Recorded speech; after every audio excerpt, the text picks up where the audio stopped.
সূরা আল মুমতাহানা। বিসমিল্লাহির রহমানির রহিম। রহমান রহিম আল্লাহ তাআলার নামে। হে ঈমানদার ব্যক্তিরা, তোমরা কখনো আমার ও তোমাদের দুশমনদের নিজেদের বন্ধু হিসেবে গ্রহণ করো না। এটা কেমন কথা? তোমরা তাদের প্রতি বন্ধুত্ব দেখাচ্ছ, অথচ তোমাদের কাছে যে সত্য দ্বীন এসেছে তারা তা অস্বীকার করছে। তারা আল্লাহর রসুল এবং তোমাদের জন্মভূমি থেকে বের করে দিচ্ছে শুধু এ কারণে তোমরা তোমাদের মালিক আল্লাহর উপর ঈমান এনেছ। যদি তোমরা সত্যিই আমার পথে জিহাদ ও আমার সন্তুষ্টি অর্জনের লক্ষ্যে ঘরবাড়ি থেকে বেরিয়ে থাকো, তাহলে কিভাবে তোমরা চুপে চুপে তাদের সাথে আবার বন্ধুত্ব পাতাতে পারো? তোমরা যে কাজ গোপনে করো আর যে কাজ প্রকাশ্যে করো, আমি তা সম্যক অবগত আছি।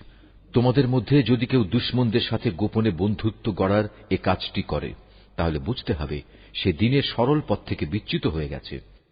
অথচ এরা যদি তোমাদের কাবু করতে পারে, তাহলে এরা তোমাদের শত্রুতে পরিণত হবে। শুধু তাই নয়, এরা নিজেদের হাত ও কথা দিয়ে তোমাদের অনিষ্ট সাধন করবে।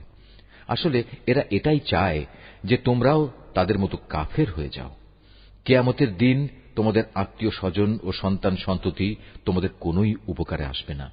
সেদিন আল্লাহ তাআলা তোমাদের মাঝে বিচার ফয়সালা করে দেবেন। তোমরা যা করো আল্লাহ তাআলা তার সব কিছুই দেখেন। তোমাদের জন্য ইব্রাহিম ও তার অনুসারীদের ঘটনার মাঝে রয়েছে অনুকরণযোগ্য আদর্শ। যখন তারা তাদের জাতিকে বলেছিল, তোমাদের সাথে এবং তোমরা যাদের আল্লাহর বদলে উপাসনা করো তাদের সাথে আমাদের কোনোই সম্পর্ক নেই। আমরা তোমাদের এসব দেবতাদের অস্বীকার করি। আমাদের ও তোমাদের মাঝে এখন থেকে চিরদিনের জন্য এক শত্রুতা ও বিদ্বেষ শুরু হয়ে গেল, যতদিন তোমরা আল্লাহ তাআলাকে মাবুদ বলে স্বীকার না করবে। কিন্তু এ ব্যাপারে ইব্রাহিমের পিতার উদ্দেশ্যে বলা এই কথাটি ব্যতিক্রম। যখন সে বলেছিল, আমি তোমার জন্য আল্লাহর দরবারে অবশ্যই ক্ষমা প্রার্থনা করব। অবশ্য আল্লাহর কাছ থেকে ক্ষমা আদায় করার আমার কোনোই এখতিয়ার নেই। ইব্রাহিম ও তার অনুসারীরা বলল, হে আমাদের মালিক, আমরা তো কেবল তোমার উপর ভরসা করেছি এবং আমরা তোমার দিকেই ফিরে এসেছি এবং আমাদের তো তোমার দিকেই ফিরে যেতে হবে। হে আমাদের মালিক, তুমি আমাদের জীবনকে কাফেরদের নিপীড়নের নিশানা বানিও না। হে আমাদের মালিক, তুমি আমাদের গুনাহখাতা মাফ করে দাও। অবশ্যই তুমি পরাক্রমশালী ও পরম কুশলী। তাদের জীবন চরিত্রের মাঝে অবশ্যই তোমাদের জন্য এবং সেসব লোকের জন্য অনুকরণযোগ্য আদর্শ রয়েছে যে ব্যক্তি আল্লাহ তাআলা এবং শেষ বিচারের দিনে কিছু পাবার আশা করে। আর যদি কেউ আল্লাহ তাআলা থেকে মুখ ফিরিয়ে নেয়, সে যেন জেনে রাখে আল্লাহ তাআলা কারো মুখাপেক্ষী নন এবং তিনি সকল প্রশংসার মালিক। এটা অসম্ভব কিছু নয়। আল্লাহ তাআলা তোমাদের এবং যাদের সাথে আজ তোমাদের শত্রুতা সৃষ্টি হয়েছে তাদের মাঝে কখনো বন্ধুত্ব সৃষ্টি করে দেবেন। আল্লাহ তাআলা তো সবই করতে পারেন। আল্লাহ তাআলা ক্ষমাশীল ও পরম দয়ালু।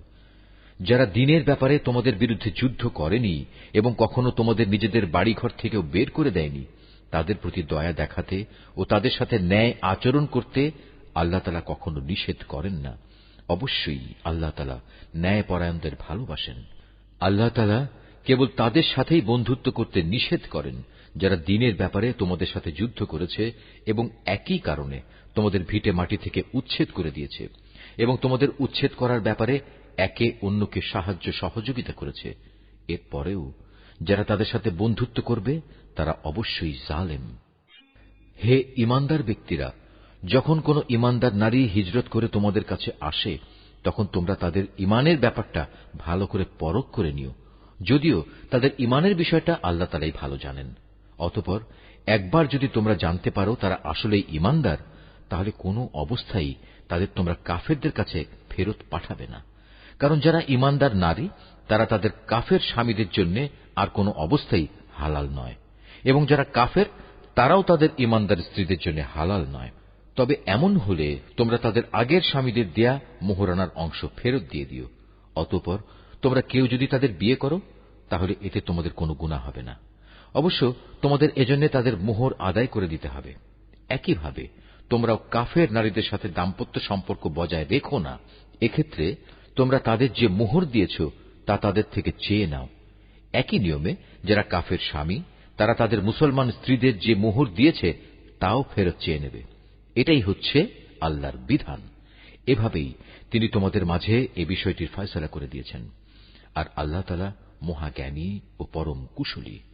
তোমাদের স্ত্রীদের মধ্যে কেউ যদি তোমাদের হাতছাড়া হয়ে কাফেরদের কাছে চলে যায়, পরে যখন সুযোগ আসবে তখন যারা তাদের হাতছাড়া হয়ে গেছে তাদের তারা যে পরিমাণ মোহর দিয়েছে তোমরাও তার সমপরিমাণ মোহর আদায় করে দেবে। তোমরা সে আল্লাহ তাআলাকে ভয় করো যার উপর তোমরা ঈমান এনেছ।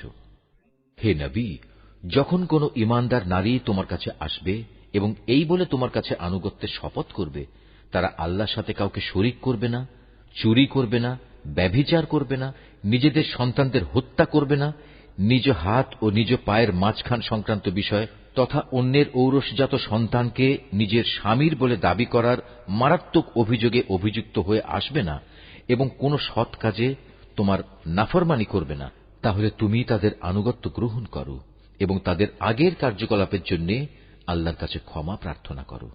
আল্লাহ তাআলা অবশ্যই ক্ষমাশীল ও পরম দয়ালু। হে ঈমানদার ব্যক্তিরা, আল্লাহ তাআলা যে জাতির উপর গজব দিয়েছেন তাদের সাথে বন্ধুত্ব করো না। তারা তো শেষ বিচারের দিন সম্পর্কে সেভাবেই নিরাশ হয়ে পড়েছে যেমনিভাবে কাফেররা তাদের কবরের সাথীদের ব্যাপারে হতাশ হয়ে গেছে। সূরা আল মুমতাহিনা।